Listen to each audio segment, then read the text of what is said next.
ఇప్పటిదాకా నాకు తెలిసి గత ప్రభుత్వాల్లో ఈ రకమైన సందర్భాలు ఇప్పటిదాకా జరగల. నిజంగా ఒకటి వాస్తవం. ఎందుకంటే ఈ వరదలు వచ్చినప్పుడు ఏదైతే కాళేశ్వరం దగ్గర నుంచి ఇలా పోలవరం మీదుగా వరదలు వచ్చినప్పుడు ఏజెన్సీ ప్రాంతాల దగ్గర నుంచి వచ్చే ఈ సబరి వాటర్ కూడా ఎక్కువ రావడం వలన ఈ పోలవరం ప్రాజెక్ట్ కట్టడం వలన గతంలో సబరి వాటర్ అంతా కూడా గోదావరిలోకి వచ్చేసేది. మూడో ప్రమాదిక హెచ్చరిక వచ్చేదాకా కూడా అక్కడ ఏ రకమైన ఇబ్బందులు ఉండేది కాదు, ఏదో అడపాదడపా ఉన్నప్పటికీ కూడా. కానీ ఇవాళ ఫస్ట్ వార్నింగ్ వచ్చినప్పుడే, ఇక్కడ ధవళేశ్వరం దగ్గర ఫస్ట్ వార్నింగ్ వచ్చినప్పుడే మొత్తం ఆ ప్రాంతానికి కొన్ని గ్రామాలకి రాకపోకలు పూర్తిగా కట్ అయిపోయిన పరిస్థితులు. అసలు ఏ రకంగా సహాయక చర్యలు చేస్తున్నారో నిజంగా మాకు ఆశ్చర్యం అనిపిస్తోంది. ఒకటి అదృష్టం ఏంటంటే నిన్న ధవళేశ్వరం దగ్గర మొదటి ప్రమాదక హెచ్చరికను కూడా వారు తీసేయడం జరిగింది. మరి దీని తర్వాత వచ్చే పరిణామాలు ఏ రకంగా ఉంటాయి, అంటువ్యాధులు ఏ రకంగా ప్రబలంగా జరుగుతాయి, మరి ఇవన్నిటి గురించి కూడా ప్రభుత్వం తక్షణమే కలెక్టర్లని అధికారులని ఆదేశించి శానిటేషన్కి సంబంధించి కానీ ఎక్కడైతే కొన్ని ప్రాంతాలకి రాకపోకలు కట్టయినాయో ఇవన్నిటిపైన కూడా దృష్టి సారించాల్సిన అవసరం ఉందని కూడా ఈ సందర్భంగా తెలియపరుస్తున్నాను.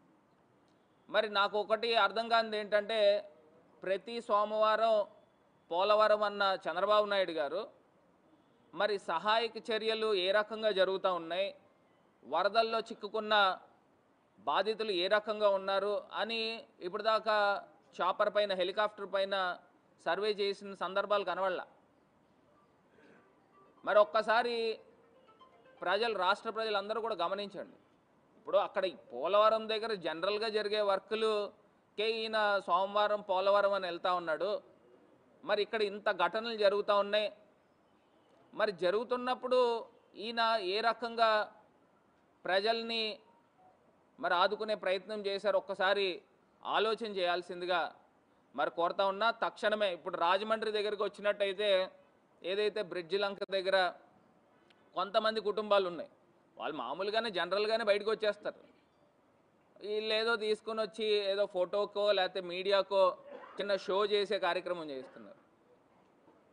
ఇవన్నీ కూడా తక్షణమే మరి ప్రభుత్వం చర్యలు తీసుకోవాలని మరి ఈ సందర్భంగా మరి కోరుతా ఉన్నాము. మరి అదే రకంగా వరదలు అనేసరికి రెండోసారి కూడా మరి వరదలు వచ్చే సందర్భాలు కూడా ఉంటాయి.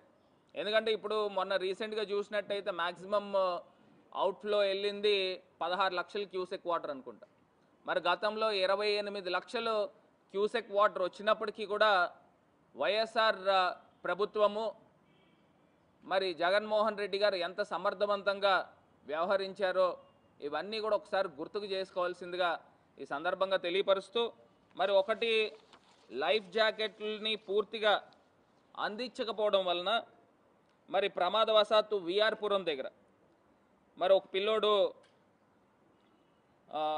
కొప్పాల జగపతి రెడ్డి అనే ఒక పిల్లోడు మరి బోట్లో వెళ్తుండగా అదుపు తప్పి మరి చనిపోయిన సందర్భం. ఇవన్నీ కూడా ప్రభుత్వం పూర్తి స్థాయిగా లైఫ్ జాకెట్లు అయితే కానివ్వండి, రేషన్ అయితే కానివ్వండి, లేకపోతే డబ్బులు ఇప్పించడంలో అయితే కానివ్వండి, ఇవన్నీ కూడా మరి పూర్తిగా దీంట్లో 100కి 100% చేయాల్సిన అవసరం ఉంది. మరి గతంలో వాలంటీర్ సిస్టమ్ ఉండేది. మరి ఆ వాలంటీర్ సిస్టమ్ ఉన్నప్పుడు చక్క చురుగ్గా పిల్లలు పనిచేసేవారు. మరి ఇలాంటి